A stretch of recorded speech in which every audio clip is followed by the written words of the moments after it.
आज एक शायरी से शुरू करना चाहता हूँ। ज़िंदगी लंबी है, बहुत आगे निकल जाएंगे। हम सब अपनी अपनी लाइफ में न जाने क्या पाएंगे, मगर फुर्सत में पलट कर देखेंगे इस समय को जब, कभी मुस्कुराहट तो कभी आँख में आंसू आएंगे।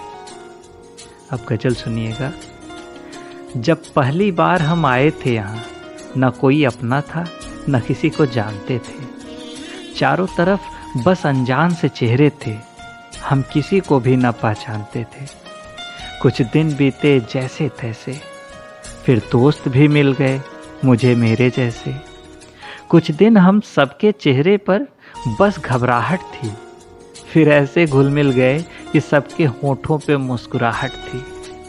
क्लास में कम और बाहर ज़्यादा रहते थे, क्लास बंक कर खूब शरारत करते थे। लंच से पहले लंच ख़त्म कर लेना अपना, पढ़ने वालों को भी डिस्टर्ब कर देना अपना।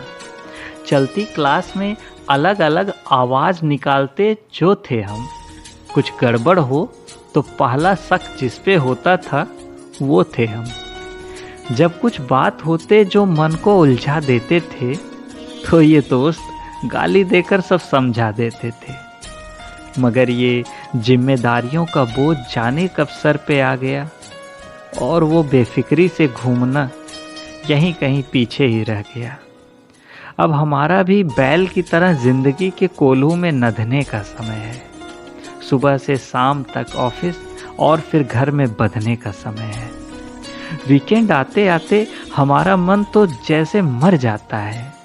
याद आ जाए स्कूल के दोस्त तो आंख में आंसू भर जाता है। रोज वही कर रहा हूँ जो करने को है, ये मन तैयार नहीं। अब जेब में पैसे बहुत हैं, लेकिन साथ में है वो यार नहीं।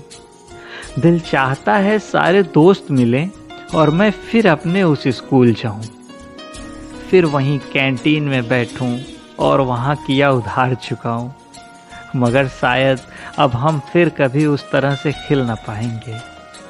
दोस्तों से मिलेंगे तो, पर उस तरह से मिल ना पाएंगे, उस तरह से मिल ना पाएंगे।